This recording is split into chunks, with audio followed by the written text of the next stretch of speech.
Good morning mga kabayan. Latest progress po is Lex Toll Road 4, Package C sa may Barangay Santissimo. Ayan po yung baba natin mga kabayan. Yan po yung ating i-update. Ayan, masisilayan po natin yung mga lake dyan sa San Pablo City, Laguna mga kabayan. Napakaraming lake po rito sa San Pablo City, Laguna mga kabayan. Pitong lake po ang San Pablo City, Laguna. Napakayaman sa tourist spot itong San Pablo City, Laguna mga kabayan. Kaya bisitahin na po natin. At ito na po yung ating SLEX Toll Road 4 mula dito sa Barangay Santissimo. Papunta doon mga kabayan sa Barangay San Juan, Alaminos, Laguna. Naway samahan niyo po si Porke Studio. Pakiusap po. Huwag po tayo mag-skip sa ads, no? At paki-share at subscribe na rin. Maraming salamat po. Isang magpagpalang umaga po sa lahat.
Yan na po yung Barangay San Miguel mga kabayan, Barangay San Miguel Road.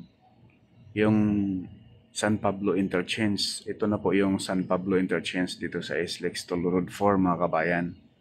Yung pakanan papuntang Marlica Highway. Itong pakaliwa papuntang Alaminos San Pablo Bypass Road. Diyan sa unahan. Dito po kayo dadaan mga kabayan kapag galing kayo ng Lipa sa Alaminos San Pablo Bypass Road kayo dadaan. Madaanan po ninyo ang San Pablo Interchange sa SLEX Toll Road 4. So ayan na po yung mga poste dyan. No? Gagawa sila rito mga kabayan ng mismong flyover baga. Kasi yung Barangay San Miguel Road sa taas na yan dadaan. Dahil yung SLEX Toll Road 4 sa ilalim. At yan na po yung sa unahan. Kitang-kita na po natin yung trumpet design ng SLEX Toll Road 4 San Pablo Interchange. So ito naman po mga kabayan, narito na tayo sa Barangay San Juan, Alaminos, Laguna. So ayan po, sa gawing kanan natin, yan na po yung alignment ng SLEX. Last update natin rito mga kabayan, mayroon pang one lane na hindi pa na semento. Sa ngayon, sementado na siya. Ayan po, yung kaharap sa ating kamera ngayon ay papunta doon sa Barangay San Miguel. Ayan po yung tulay, yung kapiranggot na hindi pa na semento. Yan po ay sakop pa sa Barangay San Juan. Pagkalampas niyan, Barangay San Miguel na, Alaminos, Laguna. Sa portion ng Package B mga bayan, ito na lang po ang hindi na semento. At dyan sa unahan, yung tulay na ginagawa. Pero asahan natin, next update natin rito ay tapos na po itong area at pati doon sa tulay. Posibleng malagyan na ng girder o mabuho sana, no?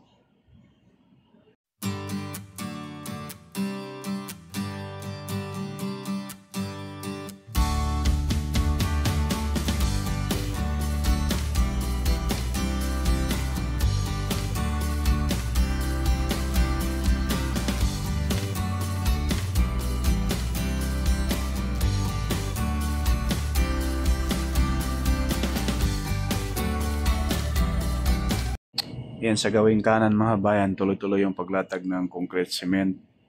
So, yan na lang po ang tinapos. Pagkalampas yan, yan na po yung tulay. Yung hindi pa na semento o sa unahan. Tulay na po yan.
So dito sa baba mga kabayan, posibleng magkaroon rito ng tulay.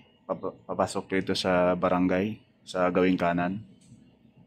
Ayan po, nilaliman nila ng husto rito sa area na ito mga kabayan. Ito yung sakop pa sa Barangay San Juan, Alaminos, Laguna. Masisalayan natin yung kabundukan rito at yung Mount Makiling sa gawing kanan mga kabayan. Talagang napakaganda yung view rito sa SLEX Toll Road 4 area. Talagang nakakabighani, no? Lalo na doon mga kabayan sa Package D, Candelaria to Sariaya. Sobrang ganda doon, yung kabundukan ng Mount Banahaw.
Yan lang po mga kabayan yung ating latest update rito sa SLEX Toll Road 4 at abangan po ninyo yung ating susunod pa mga update. Maraming salamat po and God bless po sa ating lahat.